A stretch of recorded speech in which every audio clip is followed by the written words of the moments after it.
Hello folks, today in this video we're going to talk about gravitation. We're going to take a look and see how gravity affects the motion of objects as well as being able to calculate important gravitational functions. Let's go ahead and get started. So what is gravity and how does gravity work? Well, gravity is an attraction between all objects with mass. That's where this gravitational force comes from. And this was described by good old Isaac Newton way back hundreds of years ago. And Newton developed what he called his Newton's universal law. He didn't call it, but we call it Newton's universal law of gravitation, which is that the force of gravity is proportional or equal to g m1 m2 over r squared, where m1 and m2 are the masses of the two objects in question, and then r is the distance between the objects. And I'm going to even be more specific and say between the center of objects.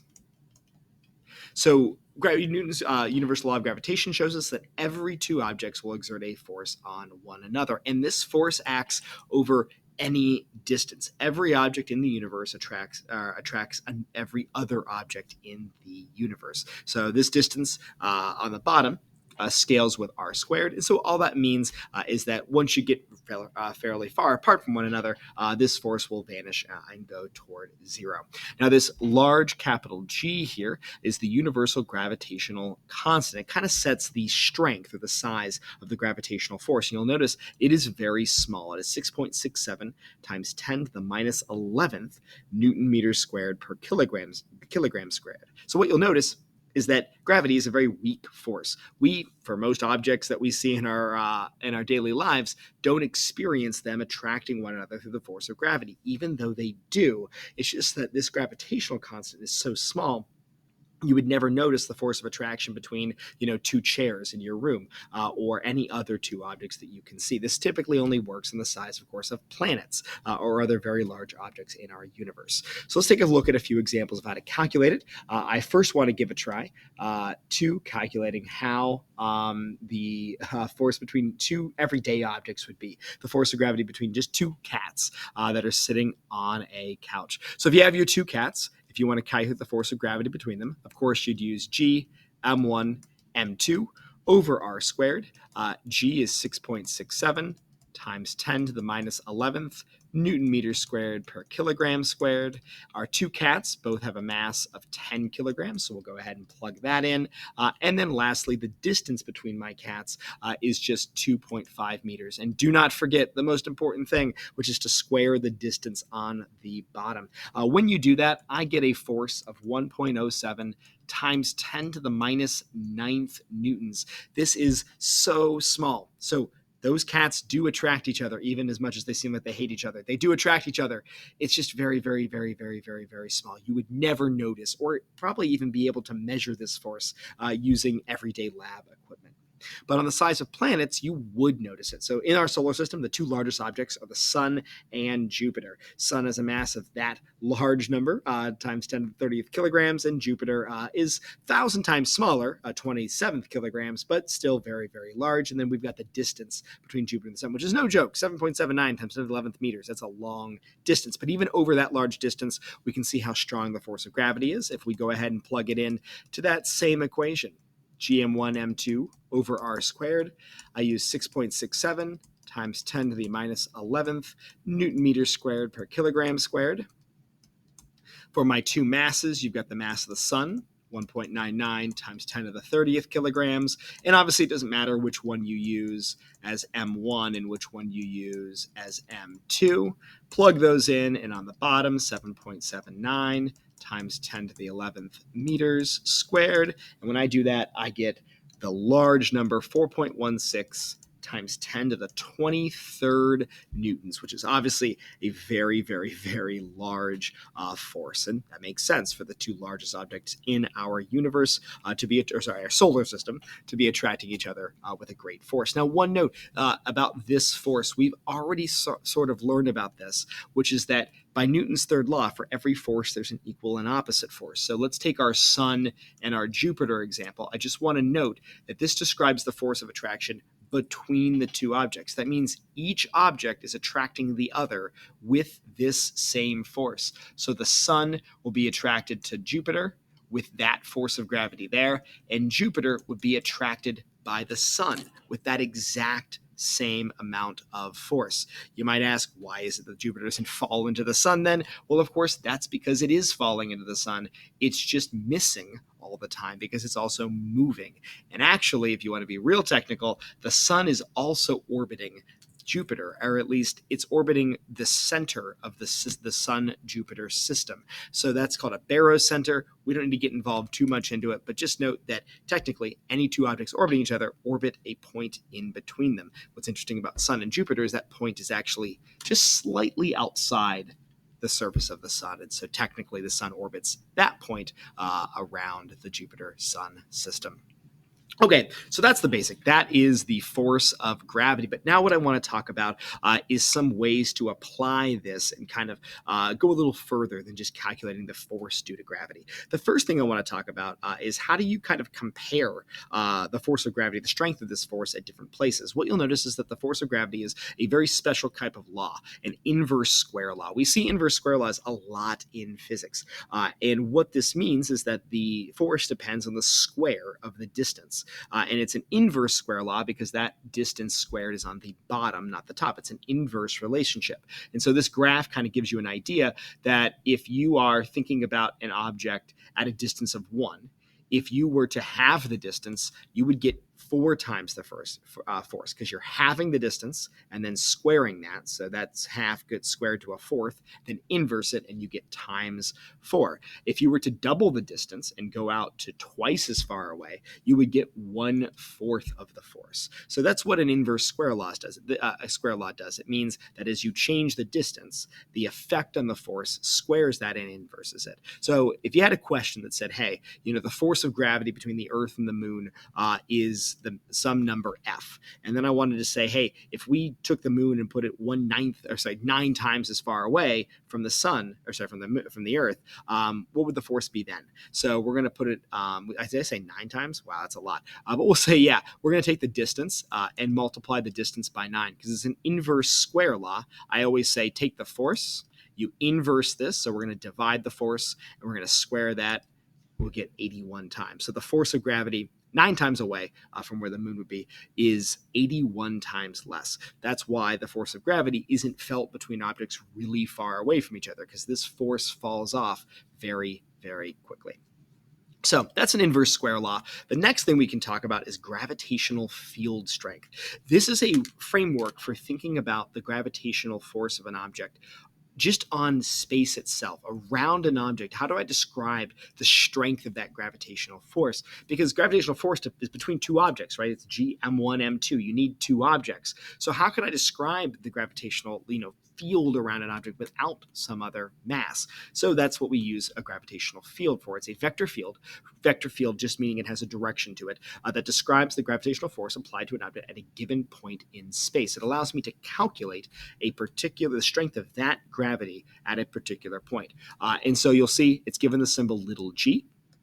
And little g has 2 ways to calculate it. You just take the force of gravity and divide by mass. So, if you know the force of gravity between 2 objects, you can just divide by the mass of one of the objects to get the gravitational field strength from the other. Or you can calculate it using that similar equation to what we saw before, just without both masses, just one singular mass. You'll notice, by the way, we give this little symbol little g, and we've seen that before already. Besides being gravitational field strength, this is also gravitational field strength. This is also the acceleration due to gravity. So the acceleration due to gravity is also a gravitational field strength. Remember, we said all objects on Earth, assuming there's no other forces, accelerate down toward the Earth's surface at the same rate. That is the gravitational field strength. So that's kind of what gravitational field strength is measuring. So let's give a practice question here. I want to know what's the gravitational field strength due to the Earth at the International Space Station, which is 400 kilometers above the Earth's surface. I also told you the radius of the Earth and the mass of the Earth. So to calculate this, we're going to use that G equals M, big G. Sorry, I'm going to put it out of order. Apologies, guys. And then R squared. So we'll plug in our big G, 6.67 times 10 to the minus 11th Newton meters squared per kilogram squared. We'll plug in our mass, which was 5.98, times 10 to the 24th. And then on the bottom, we're going to get our distance. Now, I gave you this example to show you, unfortunately, you got to change distances to meters, and we like to use kilometers sometimes. And alternatively, you'll also have to think about, well, what is the distance we're trying to calculate? Remember, we measure everything from the center of the object. So here's my center of the Earth, and that's the radius of the Earth. That's that 6,371 kilometers. But the International Space Station is also above the Earth, that distance of 400. So my total distance that I'm going to have to do is the 6,371 kilometers plus the 400 kilometers. And then I need to remember to change that to meters. So we'll multiply that also by 1,000. So all of that is going to be going in as my distance. So 6,371 kilometers plus 400. And then don't forget to multiply by 1,000. And then don't forget also, once you get that answer, to square it at the end. So I want to show you an example with some weird units, because that can happen sometimes. When you plug that all into your calculator, you actually get a pretty small number, which is 8.7 meters per second squared. Or you could also use newtons per kilogram as another unit you might find useful for gravitational field strength. Now, I wanted to share this with you. That number is pretty large compared to little g. Remember, on the surface of the Earth, what's little g? It's 9.81, 8.7. 400 kilometers above the Earth. It's not little. It's still about 9.81, or not significantly different. This hopefully illustrates something that I always want to make sure that I emphasize. There is gravity on the International Space Station. There is a force of gravity on those objects. It look weightless. Well, they are weightless not because there's no gravity there, but because they are in free fall. The idea being that they are all falling toward the Earth, actually at that acceleration, 8.7 meters per second squared. That's their acceleration. They're in free fall. Again, emphasizing that idea that something that is orbiting another object is falling. It's just also moving with the tangential velocity, so it's missing that particular object. So there is gravity on the International Space Station. They're in free fall. That's why they are weightless. Okay, moving on here to our next topic, which is gravitational potential energy.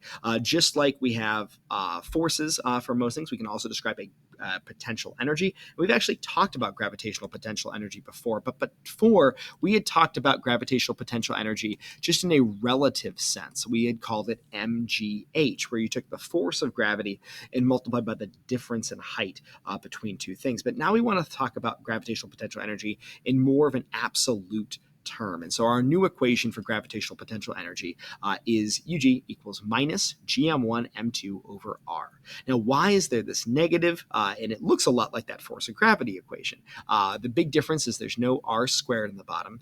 And this negative here is because we are going to define zero potential energy as infinitely far away. So if here at the bottom of this well is your object that you're talking about the potential with, then zero potential energy is really, really far away. And then we know as you get closer to an object, like if you fall toward the Earth, you are losing potential energy. So that's why we need this negative here. If zero is really far away, then as we go down, we have to be giving off potential energy. So our potential energy is getting lower. That's why there's a negative here, because then we're actually getting to a smaller and smaller number, just more and more and more negative, of course. Escape velocity, then, we can actually define as trying to get out of this potential well. I won't, for sake of time, prove to you that this equation is this, but you can actually develop this equation by just relating the gravitational potential energy to the kinetic energy that you would need to get out of that potential well here. And if you solve that out, you end up getting this. And sorry, my square root symbol didn't look good, so I'll kind of rewrite it. It's 2gm over r. So square root of 2gm over r to get escape velocity. Okay, I want to try a few questions with these two here. The first one is that two 4-kilogram balls are floating in space 3 meters apart. What's the gravitational potential energy of the system? So what I would do, here's my two 4-kilogram balls, and they are 3 meters apart. So there's 4, and there's the 4. To get the gravitational potential of the system, we'll just do negative g, 6.67, times 10 to the minus 11th, times 4, times 4. There's my two masses. And this distance on the bottom is not squared for this equation here. So just 3. And when you do that, I got negative 3.6 times 10 to the minus 10th. And then our unit, of course, of potential energy would be joules. How would this then change if you added a 6 kilogram ball to the system 3 meters away apart from both of the other ones? So now we're going to imagine, hey, here's a 6 kilogram ball, and it's also 3 meters away from everything else. I wanted to illustrate that gravitational potential energy is calculated between two objects. So as you add more and more objects that you're considering, you are exponentially increasing the number of calculations you can do, because now I have to consider the interaction. I've already done the one. We're going to say this one is between ball number 1 and ball number 2. But now the 6 kilogram one is ball number 3. I've done 1 and 2, but now I have to consider, well, what's the gravitational potential energy between ball 1 and ball 3? Well, ball 1 and ball 3, it's negative 6.67 times 10 to the minus 11th. It's a 4 and a 6 kilogram ball. And they are also 3 meters apart. And so I can calculate this one, and I get negative 5.3 times 10 to the minus 10th joules. Then I have to consider what's the gravitational potential energy between ball 2 and ball 3. And fortunately, I've set this up kind of nicely, that they're also 4 and 6 kilograms, and they're also 3 meters apart. So this would also be the gravitational potential energy between ball 2 and ball 3. So you can see, to get the gravitational potential energy of a system, you would just find all the individual gravitational potential energies between each of the objects. And now at the end, to get my total gravitational potential energy, I will just add all of them up. So between 1 and 2, and between 1 and 3, and between 2 and 3. I'm unlikely to give you one where you have to do 5 or 6 or 7 or 8 different objects. 3 is probably the max that I think is reasonable and fair. And when you add all those together, I got negative 1.42 times 10 to the minus 9th joules. Okay, let's try an escape velocity question. Something that actually happened in the past is that we actually sent people to the moon with a golf club and a golf ball, which is pretty cool. I believe it was on Apollo 12, but don't quote me on that one. So what they did is they actually took a golf shot on the moon because there's less gravity there. And so the ball, of course, would fall further because it would be able to go further. Now, I wanted to ask the question, how fast would you have to hit a golf ball to have it escape the moon? Could you actually do that? So to calculate that, we're going to use that escape velocity equation, which is just square root of 2gm over r. And so what I can do is go ahead and plug in. I've got square root of 2, g is 6.67 times 10 to the minus 11th. M is the mass of the moon, not the mass of the object you're hitting. Mass of the moon, 7.3 times 10 to the 22nd kilograms. And then lastly, on the bottom, we need to use R, and it's got to be in meters. It's because G is in meters. So that's 1737. We're going to multiply by 1,000, so it ends up being 1,737,000 there. And when I do this, I add a relatively small number, 2,368 meters per second. Definitely faster than probably you can hit a golf ball with a golf club, but actually not bad. Definitely smaller than the Earth's escape velocity. Okay, we are nearly there, my friends. The last thing we had to talk about are Kepler's laws. So Johannes Kepler came up with 3 laws to describe the motion of planets after we had discovered that planets, orbited the sun and not the Earth. We had to then develop ways of categorizing their motion and understanding what works. The way that we now know is that planets orbit in ellipses. So that's Kepler's first law. So they're not circular orbits, but actually ellipses. And the sun is always at one of the foci of the ellipse. So Kepler's first law is nice and easy. They are ellipses, and the sun is always at one of the focal points, or the foci. Then, after I know that, I can now understand Kepler's second law. Kepler's second law says that planets sweep out equal areas in equal time intervals. This actually has really interesting implications. What that means is that if a planet is closer to the sun, in the same amount of time, it has to cover the same amount of area. Well, as you can see, the further you're away from the sun, the more area you're covering in any one little teeny part of movement. What that means, the implication of this, is that planets move faster, closer to the sun, in order to be able to sweep out an equal time interval. That just makes sense, right? That you'd have to move faster here to cover the same amount of area as you would if you were very far away from the sun. So that's Kepler's second law. And Kepler's third law is the math one. Kepler's third law is that the period of the orbit of an object is proportional to its semi-major axis cubed. Now, we do not need to get into the geometry of ellipses in this class. The semi-major axis it's kind of like a radius you can think of for an ellipse, though it's got two. It's got semi-minor axis and semi-major axis. But we found that there's a proportionality between this, the period, which is the time it takes to complete one orbit, and that semi-major axis cubed. It's one of the interesting equations in physics because it has a cube in it.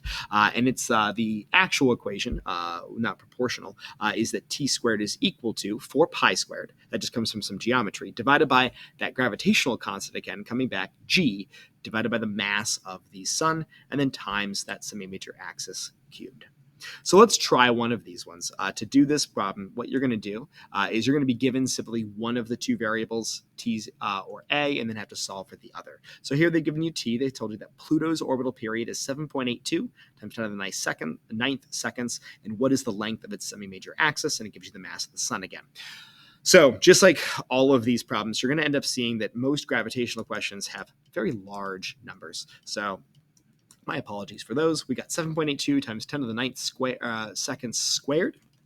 That's going to be equal to 4 pi squared divided by g, which is 6.67 times 10 to the minus 11th.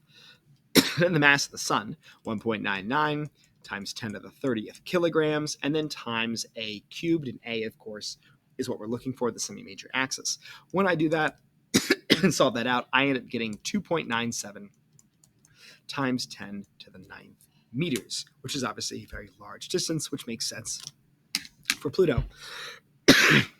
Okay, folks, that was gravitation. Thank you so much for watching. Have a great rest of your day.